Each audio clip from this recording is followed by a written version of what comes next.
tips biar nggak gunjing dan scrolling nggak jelas. Ikhwati fillah azanillah wa iyyakum. Seorang muslim dituntut agar bisa menjadikan waktunya produktif dengan hal-hal yang bermanfaat. Harus pandai manajemen waktu. Seperti apa kiat manajemen waktu paling ampuh? Mari sama-sama kita belajar dari hadis arba'in yang ke-12 berikut ini. An Abi Hurairah radhiyallahu anhu qala Rasulullah sallallahu alaihi wasallam min husni islamil mar'i tarkuhu ma la ya'ni hadithun hasan rawahu Tirmidzi wa ghairuhu hakadha. Diriwayatkan dari Abu Hurairah radhiyallahu anhu, ia berkata bahwa Rasulullah sallallahu alaihi wasallam bersabda, di antara kebaikan Islam seseorang adalah meninggalkan hal-hal yang tidak bermanfaat. Hadis hasan diriwayatkan oleh Imam At-Tirmidzi dan lainnya semisal itu pula. Syekh Al-Albani mengatakan bahwasanya hadis ini adalah hadis yang sahih. Ikhwati fillah azanillah wa iyyakum.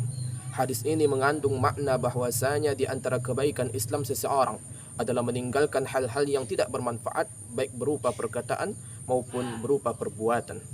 Ada beberapa faedah yang dapat diambil dari hadis yang mulia ini. Yang pertama, dalam ajaran Islam dikumpulkan berbagai macam kebaikan. Syekh Muhammad bin Salih Al-Utsaimin mengatakan bahwasanya kebaikan Islam terkumpul dalam dua kalimat di firman Allah Subhanahu wa taala surah An-Nahl ayat ke-90. Innallaha ya'muru bil 'adli wal ihsan. Sesungguhnya Allah menyuruh kamu berlaku adil dan berbuat kebaikan.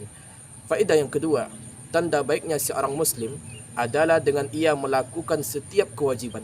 Juga di antara tandanya adalah meninggalkan yang haram, sebagaimana sabda Nabi sallallahu alaihi wasallam, al-muslimu man salim al-muslimu min lisanihi wa yadihi. Seorang muslim yang baik adalah yang tangannya dan lisannya tidak menyakiti orang lain. Hadis riwayat Al-Bukhari nomor 10 dan Muslim nomor 40. Faedah yang ketiga, jika Islam seseorang itu baik, maka sudah barang tentu ia akan meninggalkan perkara yang haram dan juga syubhat dan perkara yang makruh. Begitu pula berlebih-lebihan dalam hal yang mubah yang sebenarnya ia tidak membutuhkannya. Meninggalkan hal yang tidak bermanfaat, semisal itu menunjukkan baiknya seorang muslim dalam Islamnya. Demikian pula perkataan Ibnu Rajab Al-Hambali yang telah disebutkan di Jami'ul Ulum wal Hikam. Kemudian faedah yang keempat, Ibnu Rajab rahimahullahu ta'ala mengatakan mayoritas perkara yang tidak bermanfaat muncul dari lisan, yaitu lisan yang tidak dijaga dan sibuk dengan perkataan yang sia-sia, yang tak ada gunanya yang disebutkan, maka itu termasuk perkara yang tidak bermanfaat. Tentang keutamaan menjaga lisan ini diterangkan dalam ayat, yaitu menjelaskan adanya pengawasan malaikat terhadap perbuatan yang dilakukan oleh lisan ini. Allah Subhanahu wa taala mengatakan, "Wa laqad khalaqnal insana wa na'lamu ma tuwaswisu bihi nafsuhu wa nahnu aqrabu ilaihi min hablil warid idh yatalaqqal mutalaqqiyani 'anil yamini wa 'anil shimali qa'id ma yalfidhu min qawlin illa ladaihi raqibun 'atid." Dan sesungguhnya kami telah menciptakan manusia dan mengetahui apa yang dibisikkan oleh hatinya, dan kami lebih dekat kepadanya daripada urat lehernya, yaitu ketika dua orang malaikat mencatat amal perbuatannya, seseorang duduk di sebelah kanan dan yang lainnya duduk di sebelah kiri. Tiada suatu ucapan pun yang diucapkannya, melainkan ada yang di dekatnya malaikat pengawas yang selalu hadir. Surah Qaf ayat 16-18. Ibnu Abbas radhiyallahu anhu mengatakan bahwa yang dicatat adalah setiap perkataan yang baik atau buruk, sampai pula perkataan aku makan, aku minum, aku pergi, aku datang dan semisalnya, semua itu dicatat di sisi para malaikatnya.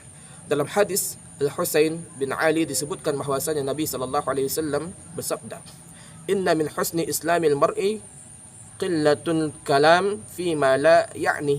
Di antara tanda kebaikan Islam seseorang adalah mengurangi berbicara dalam hal-hal yang tidak bermanfaat bagi dirinya.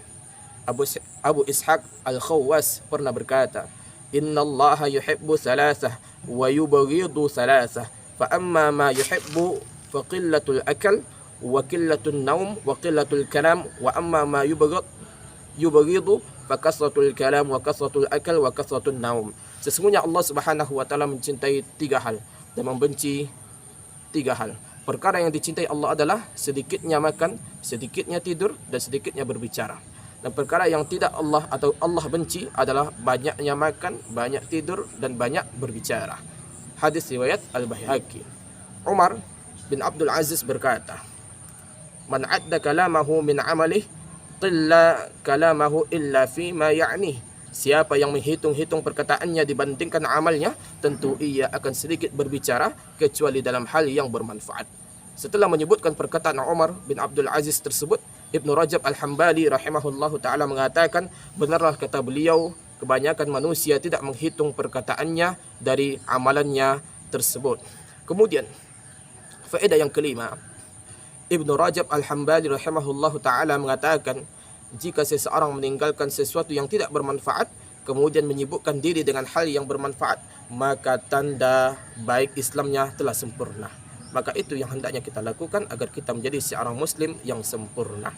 Kemudian yang keenam, ada sebagian yang beranggapan barangkali, yaitu bahwa meninggalkan hal yang tidak bermanfaat berarti meninggalkan pula amar ma'ruf nahi mungkar. Jawabnya adalah tidak demikian. Bahkan mengajak untuk berbuat baik dan menganut agama dari sesuatu yang mungkar atau melarang dari sesuatu yang mungkar termasuk hal yang bermanfaat, karena Allah Subhanahu wa taala berfirman, wal takum minkum ummatun yad'una ilal khair wa ya'muruna bil ma'ruf wa yanhauna 'anil munkar wa ulaika humul muflihun. Dan hendaklah ada di antara kamu segolongan umat yang menyuruh kepada kebaikan, menyuruh kepada yang ma'ruf dan mencegah dari kemungkaran. Mereka lah itu orang-orang yang beruntung. Demikian dikatakan firman Allah dalam surah Ali Imran ayat 104. Sehingga dari sini menunjukkan bahwa nasihat kepada kaum muslimin di mimbar-mimbar dan menulis risalah untuk disebarkan di tengah-tengah kaum muslimin, video-video ceramah dan lain sebagainya, termasuk dalam hal yang bermanfaat, bahkan berbuah pahala jika didasari dengan niat yang ikhlas kepada Allah Subhanahu wa taala. Inilah beberapa faedah yang dapat kita ambil, yang intinya di antara kesempurnaan Islam kita yaitu meninggalkan perkara yang tidak bermanfaat, baik itu perkara haram, perkara makruh atau hal-hal yang mubah yang tidak ada manfaat sama sekali. Aqulu qawli hadza wa astaghfirullah li wa lakum innahu huwal ghafurur rahim.